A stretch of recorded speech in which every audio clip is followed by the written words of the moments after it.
I checked in at the hotel. Even then, I already felt confused about how I got there, about why I was there in the first place. Without knowing how, I ended up in the room. It was a strange room. There was almost nothing in it. All it had was a nightstand with a lamp, the bed, and a painting. A painting that I could not look at, for whatever reason. The room made me uneasy. I felt that I was being watched very closely. Shaking a little, I ran to the bed, and I remembered what it was like as a child when the bed was the only safe haven, when you would hide under the covers and genuinely believe that it formed a barrier that kept you safe and away from monsters. And I disregarded getting dressed into my nightclothes, and I left the act of unpacking for the next morning. I didn't care about it in that moment. I needed only and just to get to the bed, to feel some sort of comfort and safety. And I felt that the bed was some place where the prying eyes could not reach me, so long as I remained awake. I felt that as soon as I fell asleep, whatever it was would get me. This is ridiculous, I told myself. You're an adult, worried about monsters and something grabbing you in the night. And I sighed and kept feeling scared, and fought back and forth with myself about whether it really was safe or unsafe. And that painting hung above my head, the ominous painting that I could not look at. And I eventually fell into an uneasy, restless sleep against my own will. And I could swear that all through the hours of my sleep something was whispering into my ear, and I could not understand what it said. And I woke up and found myself in a different room, a room that was similar to the one I fell asleep in, almost a mirror image. What little there was in the room had been moved to the opposite end and had been flipped around. I felt confused, felt the need to get up in spite of feeling that it was dangerous. I got out of bed and opened the door, without any plan. Perhaps I had intended to go to the front desk and ask to make sure that I hadn't sleepwalked into someone else's room. But that didn't matter anymore, because what happened next took everything else out of the water.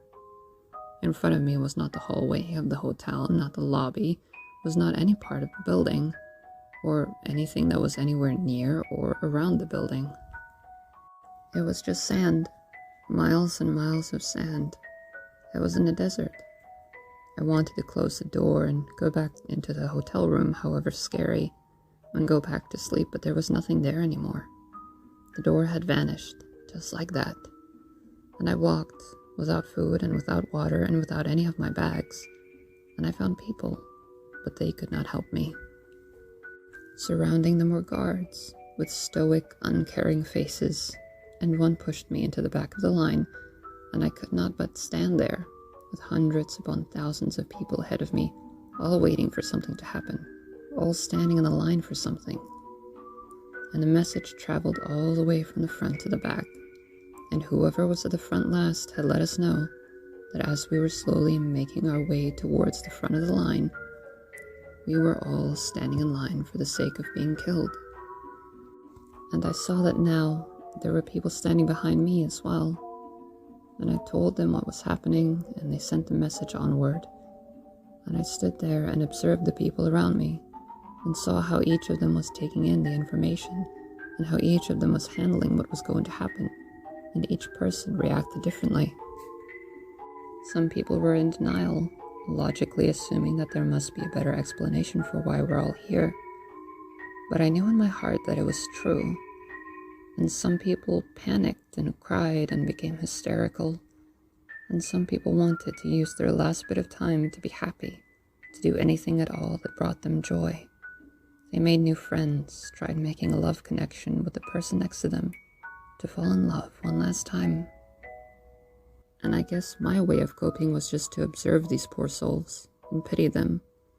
And they all seemed lost and overwhelmed, and I felt so much love and sympathy for them and the horrible situation they were in. And then I woke up in another room, and it all flooded back to me. I had booked into a nice hotel, and I had a meeting in the morning. It had been a while since I had a nightmare this bad. And I sat up in bed in the nice white sheets, and I wept for the people in that dream, even though it was not real.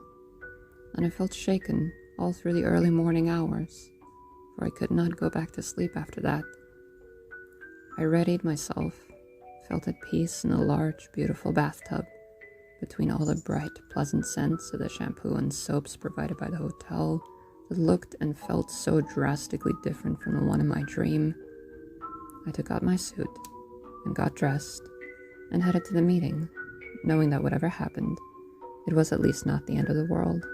Not now, not then, not yet. Thank you for listening and watching. All links and references are in the description below.